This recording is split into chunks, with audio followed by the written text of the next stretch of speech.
Hi hello నమస్తే అండి అందరికీ.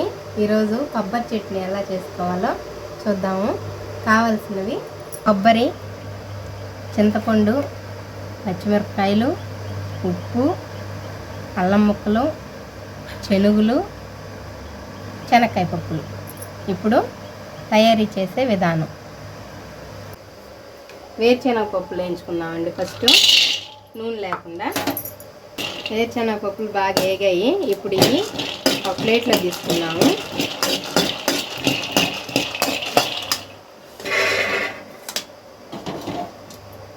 తర్వాత పచ్చిమిరపకాయలు, ఇవి కూడా వేగాలండి, లేకపోతే పచ్చివాసన వస్తుంది. చట్నీ వేయించుకుంటే మరుసటి రోజుకి కూడా ఉంటుంది చట్నీ, లేకపోతే ఒక రోజుకే పాడైపోతుంది. ఫ్రిడ్జ్లో పెట్టుకున్నా పెట్టుకోకపోయినా ఇవి వేయించుకుంటేనే బాగుంటుంది. ఈ చట్నీ పొంగల్లోకి, దోశ, ఇడ్లీ, ఉప్మా వాటిల్లోకి బాగుంటుంది.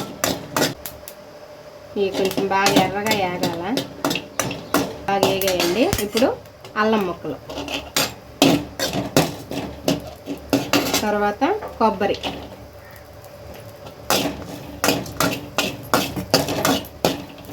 తర్వాత శనగలు ఇవన్నీ వేసేసి బాగా సన్న మంట మీద లైట్గా వేసుకుందాము. ఇప్పుడు చింతపండు, ఉప్పు, కొద్దిగా చింతపండు, ఎక్కువ వేసుకోకూడదు, మళ్ళీ పుల్లగా అయిపోతుంది.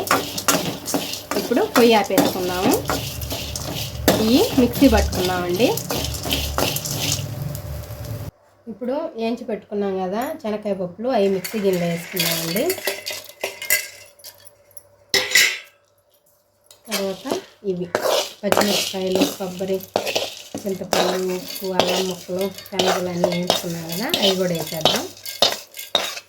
ఇప్పుడు కొద్దిగా నీళ్ళు వేసుకున్నాము. మిక్సీ పట్టుకుందాం.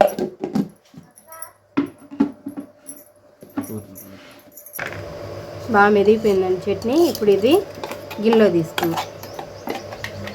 కొద్దిగా నీళ్ళు పోసుకొని మిక్సీ గిన్నె బాగా కడిగేసి మిగిలిన నీళ్ళు కూడా దీంతో పోసేసుకుందాం. సరిపడా నీళ్ళు పోసుకోండి.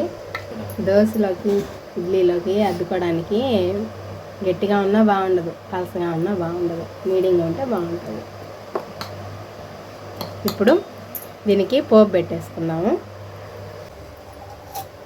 కొద్దిగా నూనె, ఎక్కువ అవసరం లేదు.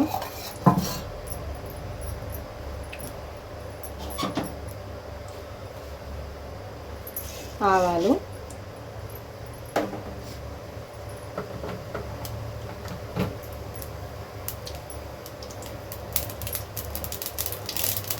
కొద్దిగా జీలకర్ర,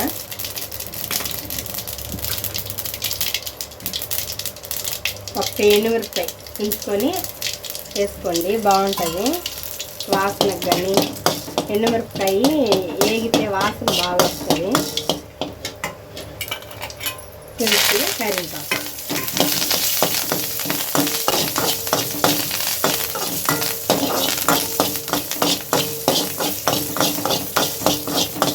ఇది చట్నీలో తీసేసుకున్నాం. ఇప్పుడు పొయ్యి ఆపేసుకున్నాం.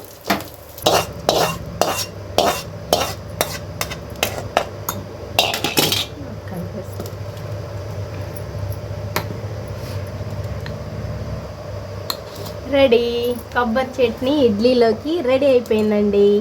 నా వీడియో కానీ నచ్చితే లైక్ చేయండి, సబ్స్క్రైబ్ చేసుకోండి ఫ్రెండ్స్. బాయ్.